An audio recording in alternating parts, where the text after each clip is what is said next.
stand with their allies when many people stand up and try to demonize them? It is a tremendously important question, and I'll tell you on foreign policy. We could have spent the whole night talking about foreign policy instead, because that is disastrous what's happened. The Obama-Clinton foreign policy is a manifest disaster. What we are seeing right now, as you rightly asked, our friends and allies, they don't trust us. And our enemies, they don't fear us. And it is a disaster on both fronts. In my view, what we need is a president who does what he says he will do, and is understood by everyone to do that. For example, I believe the United States should stand unshakably beside our ally, the nation of Israel.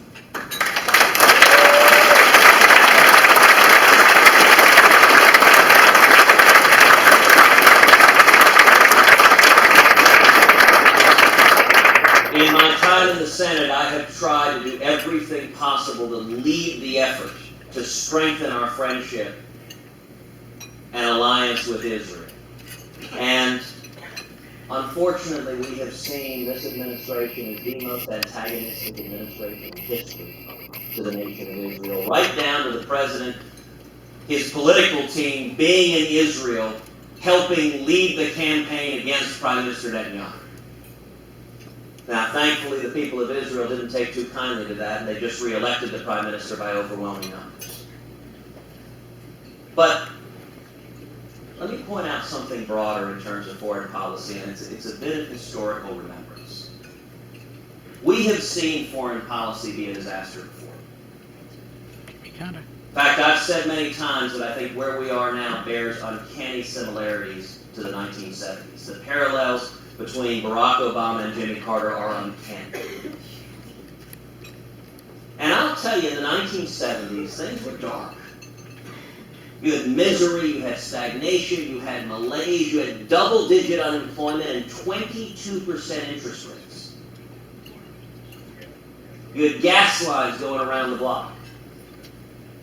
And abroad, our hostages languished in Iran for 444 days.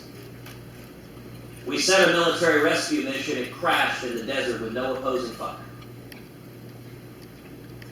It was dark and it was dire. And by the way, the President of the United States told America basically that it had to accept malaise, that there was nothing we could do about the Soviet Union. Now, I draw that analogy because it provides the seeds of optimism. It took Jimmy Carter to give us Ronald Reagan. And I believe the most long-lasting legacy of Obama is going to be a new generation of leaders that stand for liberty. And it's worth noting that when Reagan was sworn in, Iran released our hostages the day he was sworn in. That's how quickly things can change.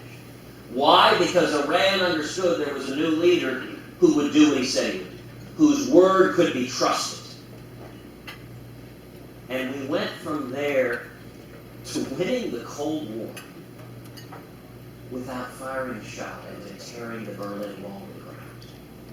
We need to get back to an environment where America leads in the world, we stand by our friends and allies, and we are willing to defend against the threats, including especially the threat of radical Islamic terrorism. Which, by the way, we will not defeat radical Islamic terrorism with a president unwilling to utter the words radical Islamic terrorism.